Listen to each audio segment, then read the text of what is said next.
Hello and welcome to Unspooled. Today we are reviewing the 2017 film Kong: Skull Island. Directed by Jordan Vogt-Roberts and starring Tom Hiddleston, Samuel L. Jackson, and Brie Larson. Now, this movie is a different Kong movie than we've really seen before in terms of being a main Kong film. Because we have seen stuff like King Kong vs. Godzilla before, but this one is asserting itself as essentially a new interpretation of King Kong and not any other kind of Kong-related story. Now, they do update the setting from the 50s up to the 30s more so, up to the 70s, which doesn't add a ton to the movie except for better technology that the people get to use. I mean, that's really the only real difference. Except there isn't like this plot about going to this island to make a movie. It's now they're going to research what inhabits the island or stuff like that, to map the island, that kind of thing. A science expedition is what they're going on. Yes. Instead of a filming tour, basically. Correct. Overall, this movie's fine. It's nothing too special, nothing I'd really recommend you watch. Honestly, I'd say you should rather watch the 30s one or even Peter Jackson's King Kong other than this one. Now, this one does take a much more action-oriented approach to it, which is probably part of what, gives it some of my distaste for it. But this is a lot more of an action-heavy approach than a narrative-heavy approach, which, some people like that more, some don't. It's just up to your personal taste on that kind of a matter. I will say, of course, the effects on this film are terrific. Kong looks great. All the other creatures look great. But the first act of this movie is very slow and very tedious. And ultimately you have, like, John Goodman here, and he's doing his normal shtick that he's been doing since Roseanne, where he's going to try to crack a joke at everything, and it's not really particularly funny half the time. Later on, you get, what's the one dude that shows up later? John C. Reilly? Yeah. He's fine. Nothing spectacular to write home about, but he's okay. Brie Larson is really the standout of this film. She is terrific in her role here as the war photographer, journalist type lady. She's terrific in this film, if you ask me. Tom Hiddleston, as well as this like Army Ranger tracker guy or something like that. He's very good as well in this film. Samuel L. Jackson is fine. He's just basically doing the same performance he's been doing for the last decade at this point, which is still entertaining at times, but, nothing radically different from him again, but it's fine nonetheless. Ultimately, that's really what this whole movie is there are issues with it, but mostly it's fine.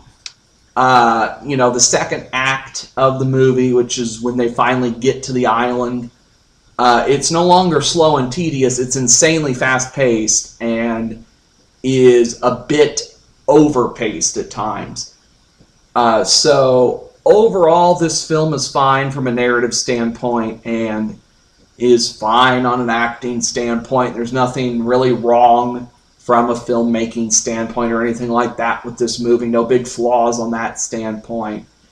And ultimately, this does leave the Kong story at a much different and more interesting end point than the other Kong movies have done that are the main King Kong films. Because it is explicitly known that we're going to eventually see sometime in 2019 Kong and Godzilla fighting it out again. Paramount is trying to do that again. Or I believe it's Paramount. Paramount or Universal, I forget which here. Yes. But the studio's trying to do this again and make it fit into some sort of weird cinematic universe a la Marvel and DC. Ultimately, again, a fine movie. I wouldn't recommend that this is the one Kong movie you should see, and ultimately, somewhat of a disappointment for Jordan Vogt-Roberts coming off The Kings of Summer, which was a tremendous, fun coming-of-age story from earlier in the decade. But still, not a terrible action flick to go check out. I gave this one a 72%. So, Okay. Boy, I think this is one of the best Kong movies. And that's probably because I like the action parts. Take the Peter Jackson King Kong. Before they even see King Kong, I mean the movie's like an hour into it. that is a 3-hour film, but It's yes. 3 hours. It's very tedious. It is, the original. They had to find, I forget her name now, but they find the girl in the ocean and rescue her, and finally get to Kong Island, and it's like, holy cow! This one gets there within a half hour, and you see Kong pretty quick. You don't have the part where, we got to talk to the villagers and we have to have a dance and, oh, what's behind this wall and all that kind of stuff. It gets to the action, and when Kong shows up, he is gorgeous. The special effects for him are, most of the time in the movie, they're really excellent special effects. There are some times that he looks cartoonish, but those are minor and you don't see them very often.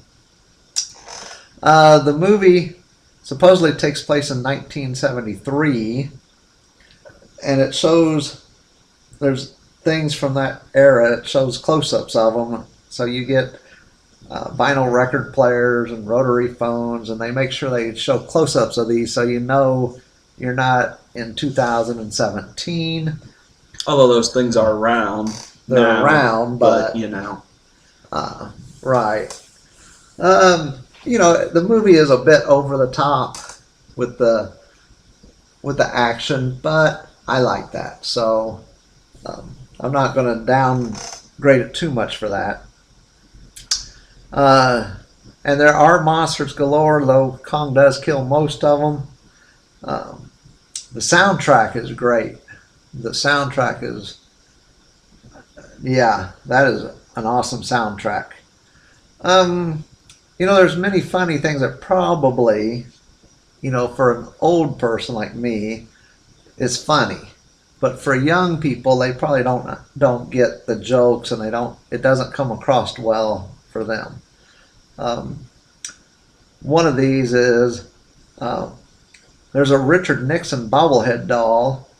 It's on a helicopter's dashboard that bobs up and down, and I thought it was just hilarious. See, but for you probably thought, big deal, nothing to it.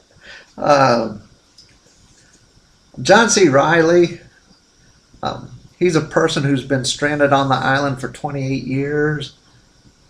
So he's ragged, but I think he's the best part of the actors. He's better than John Goodman and Jackson, and I'm sorry for you, but Brie Larson to me she's only there to be the female for Kong to fall in love with, of course. Well, I think the rest of her part I don't think she's that good. Or she may be a good actress during it, but her part is just, they don't use her right. Well, no. It's like, well, we have to have a female for Kong, so okay, here you are, but we're not going to really use you in the movie much. Her part was just a throwaway part. And many of the actors are just food for Kong and stuff. So, to me, this is the best of the Kong movies. We don't have the ending where they go to New York and he falls off the Empire State Building. So, and dies. So, of course, he has to live so we can have him versus Godzilla later on. Mm-hmm. But I give this movie an 82, as it is a really good action-packed Kong movie. Well, that will do it for this episode of Unspooled. Thank you for listening. I hope you enjoyed this episode, and if you did, make sure to subscribe to the channel for more great content like this. And until the next episode, goodbye.